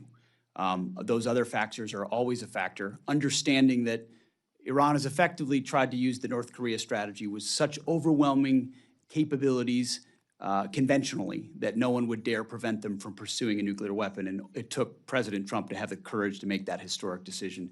And hopefully we can get that across the finish line with negotiations, which are ongoing right now. Mr. Chairman, my time is up. I yield back. Thank you, sir. Thank the gentleman. Ms. Lee. Thank you, Mr. Chairman. Secretary, Undersecretary, and General, thank you for being here. Secretary Hegseth, about 11 years ago, U.S. Air Force veteran Sergeant David Crete, who served at the Nevada Test and Training Range, realized for the first time that the health problems he'd been experiencing were not an isolated incident, but matched the health problems of many other veterans who had served alongside him at NITR. He was sitting in his backyard reconnecting with 8 of them and asked them, does anyone here have tumors? And 6 of 8 of them rose their hands and then proclaimed that even some of them had children with tumors. Dave, as it happens, had recently had a grape-sized tumor removed from his neck. 3 years ago, he came to Washington when the VA had refused to provide him the kind of benefits and coverage he had earned and which he needs from the VA because of his Department of Defense, would not provide the agency with his records of his knitter service. I helped introduce a bill 2 years ago and have been fighting on his behalf ever since. What is most frustrating about this fight is not that the federal government doesn't recognize these health impacts of their service. In fact, Congress 26 years ago provided a law providing medical coverage and compensation for the Department of Energy employees who served in the very same location that Dave Crete and his colleagues had served in.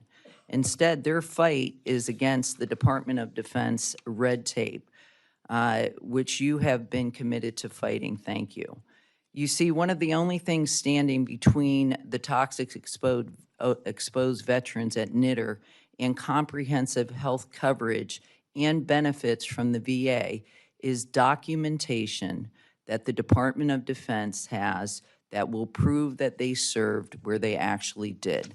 This documentation exists, and we're just waiting for the department to act. Every day that you delay in providing this information, another veteran and their family suffers unnecessarily.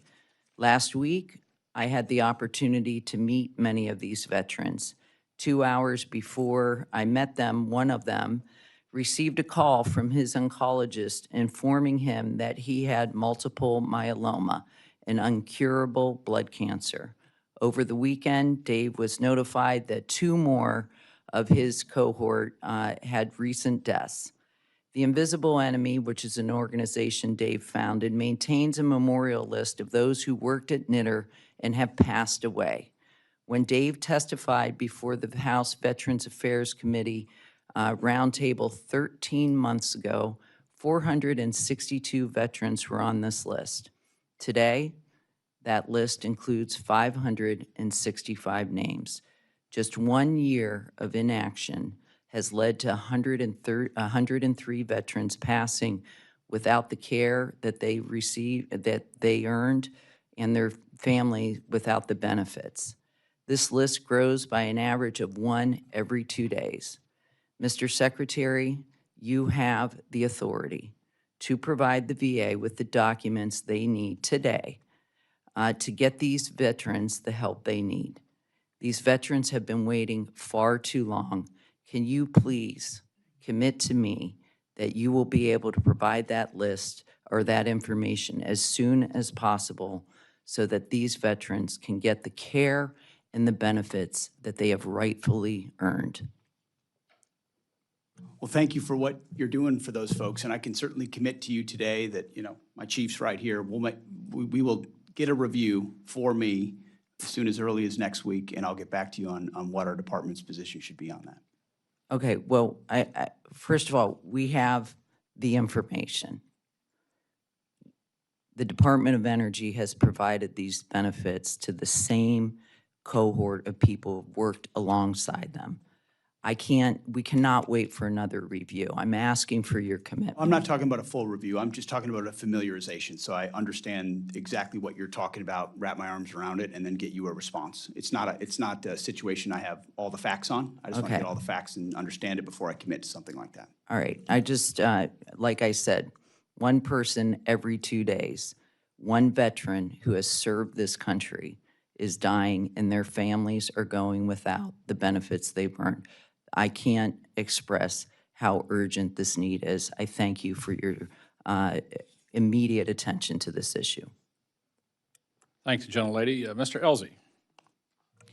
Thank you, Mr. Chairman. Mr. Secretary, General Caine, Jay, thank you all for being here. To all the staff sitting uncomfortably in very tight seats behind him, thanks for your dedication to our country. Master Chief Isom, you joined the Navy in 1987. Ronald Reagan was still president. You've been in uniform for 39 years. I'd like to thank you and your family for all the sacrifices that you've made. You're clearly the essential man, and I always want to point that out, that you've been serving in the Navy since I was a junior in high school, and so I'm very, very grateful. As we address $1.5 trillion request, I want to say I appreciate participating in the tabletop exercise at the Pentagon, and I encourage all my colleagues to attend and do that. It gives a very clear message on why we're asking, or you are asking for $1.5 trillion and how it's justified. As we move forward with contested logistics and as eventually this war in Iran will end, and the Indo-PACOM becomes the focus again, I'd like to see Congress fully fund the request for the Marine Corps McClellan-class LSM and the KC-130J for both the Navy and the Marine Corps.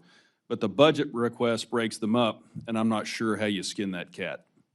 Moving to force protection and counter-UAS, as we've seen in Iran, at nations that are somewhat far away from Iran, we've had a force protection and counter-UAS issue as we've lost an E3 AWACS, which is worth $500 million when we bought it, but it's irreplaceable, and there are fewer of those than B-21s. I think we're seeing the reach of UASs affect us in a way that we probably didn't anticipate, and we need to continue to use new companies that are developing new technologies to go after UASs. General, you addressed Karl von Clausewitz, so I'll use Sun Tzu as a counter. Even the finest sword plunged into salt water will eventually rust. And we deployed the USS Ford in June 24th of 2025. It's going on 11 months at sea, and as one of only 2 people in the room who have been on extended deployments on ships, myself and Master Chief Isom, I just want to point out, thanks to the families who are sacrificing, this is going to harm a lot of families, and as we realize that every conflict we've been in the last year has included the Ford, and it's been essential to our operations. It also points out the need for carriers, and I don't think 11 is enough, but also recognize that downrange, that's going to affect the availability and the readiness of our force going forward. So along with that, the capabilities that a 6th-generation fighter on the carrier are so important. As we've already seen, we've got the F-47. We're going to down-select the FA-XX later this summer. General Caine, can you address why having both of those is so important? Well, first, sir, I want to echo your gratitude for the Ford. Yesterday, the air wing flew off, so we know that Oceana was a very happy place as those aviators fought through 800 feet broken to come up initial as they should after a record-setting deployment, so we welcome the Ford back. You know, my job, I won't comment on a particular program, but the job that I'm in now is to offer a range of options to include our ability to project power off CVNs of the future. So as our civilian leadership carefully considers that, I know that'll be in the mix if selected. And I know your colleagues in Virginia and in San Diego are all focused on the same, sir. They're going to have similar capabilities, but I think as we switch to the Indo-PACOM region, that as we talk about first, second, third island chains, which for most of the American people doesn't really mean that much, but the ability to have a moving airfield in the Indo-PACOM when we know that the Chinese, our peer adversary, have a number of hypersonic weapons that are going to be aimed at fixed points, such as islands where our forces are. It's just extremely important that we recognize that that a moving aircraft carrier with unique capabilities, which obviously can't be addressed in a place like this, that can shoot from outside the range of the capabilities of our adversaries is extremely important. I appreciate everything that y'all are doing. You are addressing an issue that hasn't been addressed in decades by asking for $1.5 trillion. It's a hard ask. It's going to be difficult for us to sell it, but I think it's absolutely essential for the defense of the United States, including a supplemental, which even people on my side of the aisle are saying they won't support. This is merely to refurbish and replenish that which we have expended in this conflict. It's absolutely essential for the defense of the United States, and the Chinese are watching. So thank you for all 3 of you and everybody in the room that works in this department. Thank you for what you do. I yield back. Thank you, gentlemen. Mr. Morelli. Thank you, Mr. Chairman. I appreciate this hearing, and thank you all for being here and for testifying. I just wanted to make a general observation, first of all.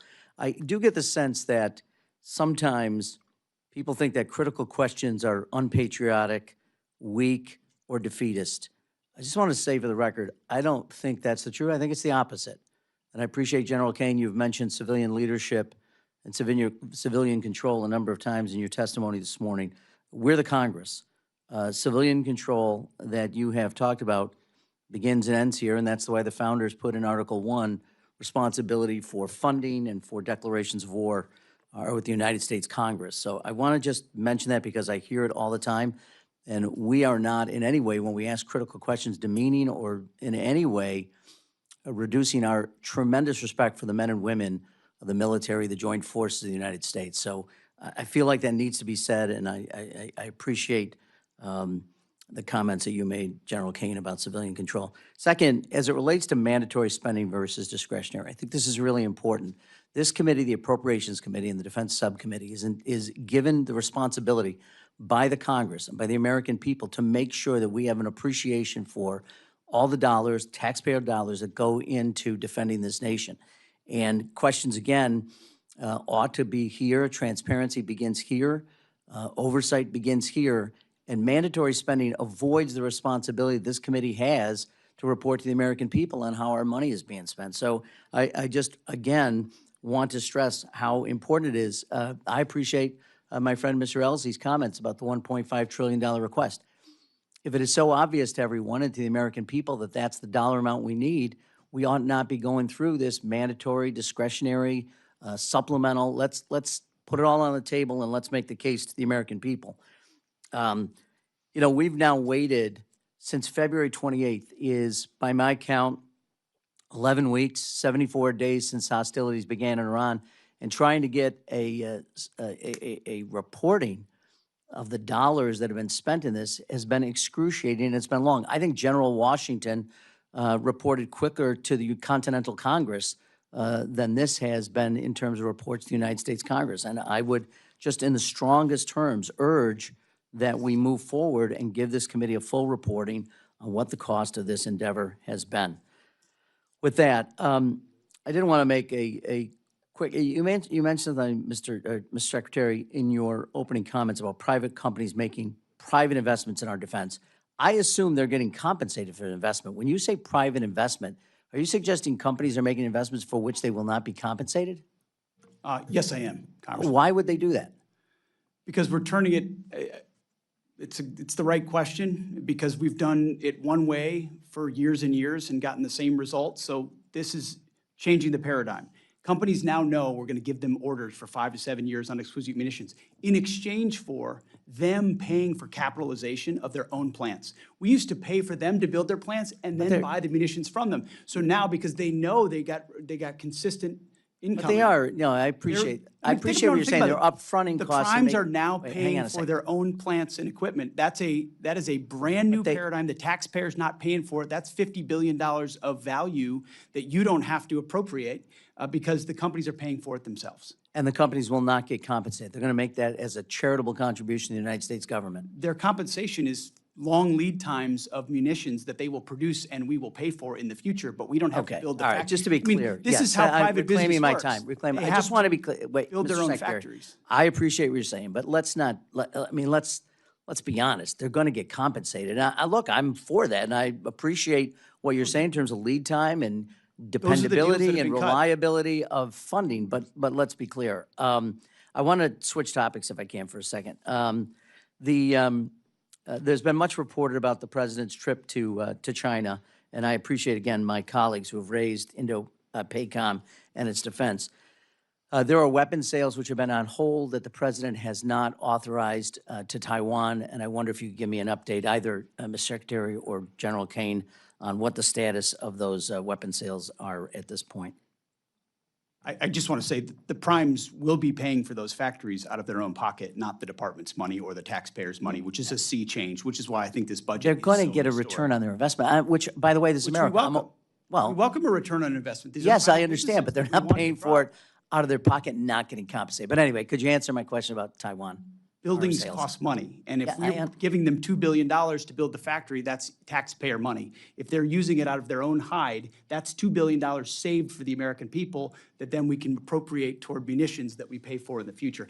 I know it's difficult to grasp. It's not but it's what difficult to happens when grasp, businessmen sir. take control of the department. It's a different way of getting to the same place. You're going to pay for it, the United States. And look, we ought to. They're building things for us. But to suggest that somehow they're making an investment that they're not going to get compensated through sales is just, it's honestly kind of ridiculous. We used to pay for the building too, and then pay for the sales. And now we're paying for the sales, but not the building, which I think is a good. And they're not deal for embedding that in American the price taxpayer. of the things that they're selling to us. The The price. capitalization, the CapEx that they're putting into it, they're going to get back. Look, I don't know They're why paying we're for even it. arguing about it. They're paying for it. Could you answer my question about Taiwan arms Well, sales? that's, the president's on the cusp of a trip, and I'll be with him, and he will make all the decisions related to that.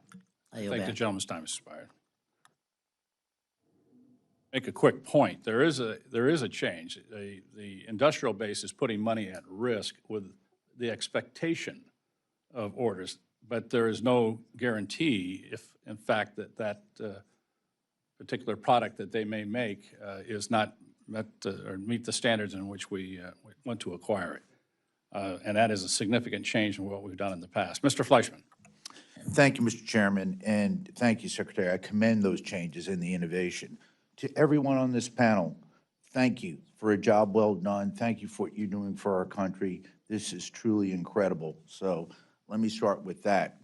As chairman of the Energy and Water Subcommittee, I'm going to take a little bit different approach. I'm deeply involved in the recapitalization and modernization of our nation's nuclear deterrent.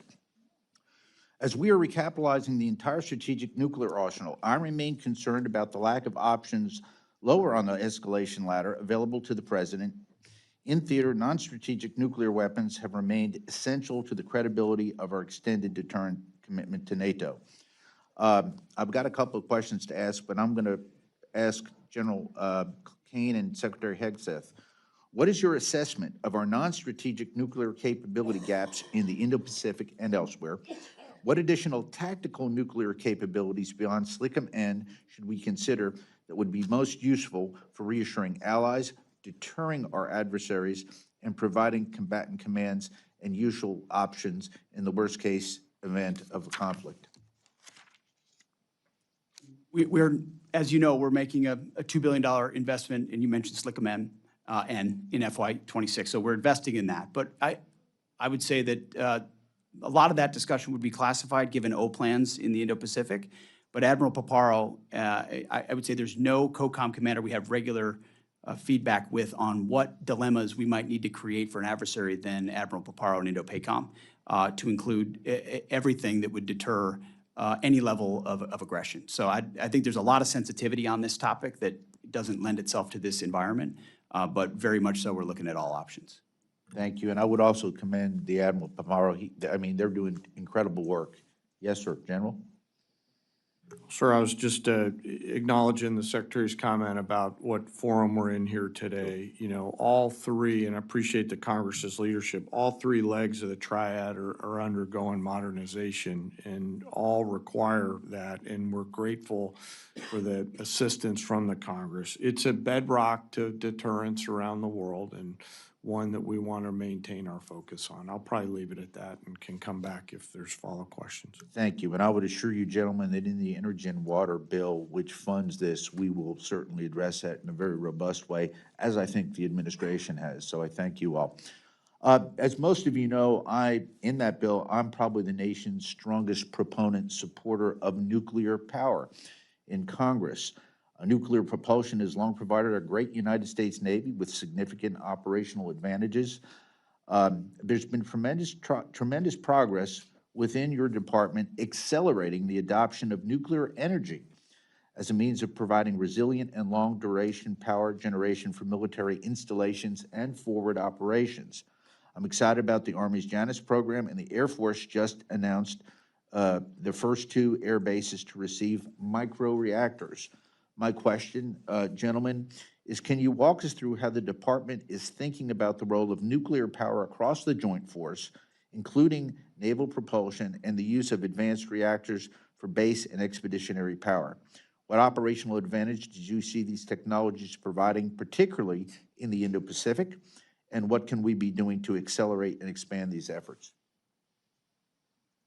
In both incredibly important capabilities, microreactors and propulsion, whether you're looking at survivability, sustainability of basing and mobility within basing, and the expectation in the homeland or abroad that the lights are on and we can operate even if it's a contested environment.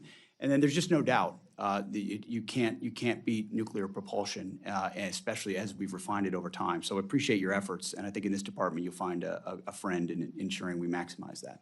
Thank you, Mr. Secretary. General? Sir, I'll just say that the joint staff has collaborated and continues to do so with all the combatant commands and services, the Secretary's team and Office on OSW and the Congress to make sure that we're looking at the range of energy requirements that we're going to have and that we move from, frankly, in some cases, a reactive posture, no reaction into your nuclear point, but to a more proactive stance around how we're going to ensure energy sustainability in a range of situations that we could face. So we appreciate the chance to comment. Thank you, General. And again, once again, I begin with profound thanks. I will end that way to all of y'all. I yield back. Thank you. Thanks, gentlemen. Mr. Joyce. Thank you, Chairman. Thank you all for being here in Defense Secretary, War Secretary, excuse me, Hegseth. Godspeed on that project of changing our procurement process. America's at its finest when capitalism and capital markets allow free competition, and you get to purchase the best of all those ideas out there. Speaking of which, in June 2025, Ukraine's Operation Spiderweb, if you're familiar with it, destroyed and damaged dozens of Russian aircraft on the ground using low-cost, covertly infiltrated drones, demonstrated military installations are vulnerable to asymmetric drone attacks at a fraction of the conventional strike costs.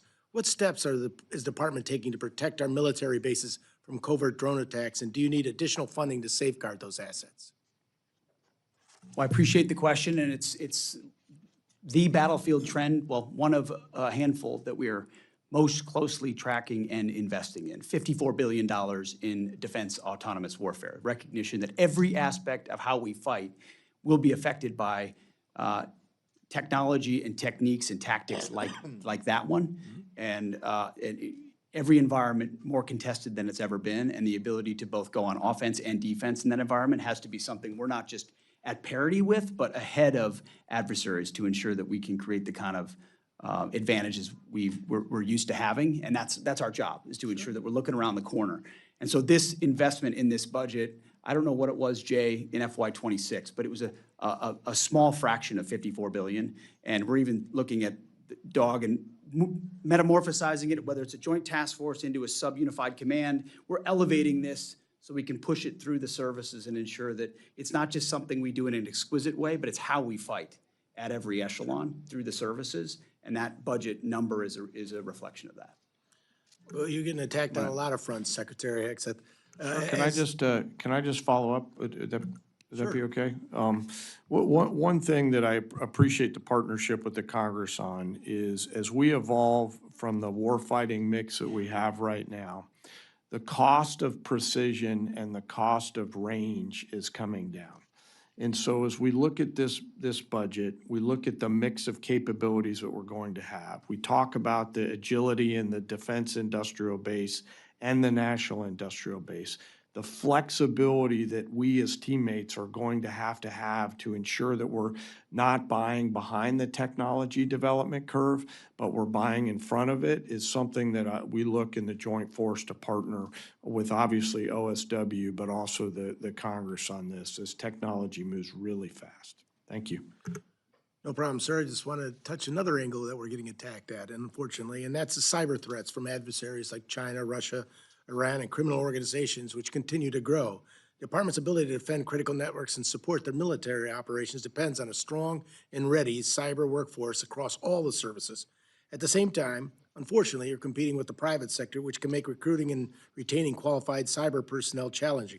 Can you give us an assessment of where the department's cyber workforce stands today and what investments Congress can make to help you make that better? Appreciate that question. $20 billion in cyber offense and defense.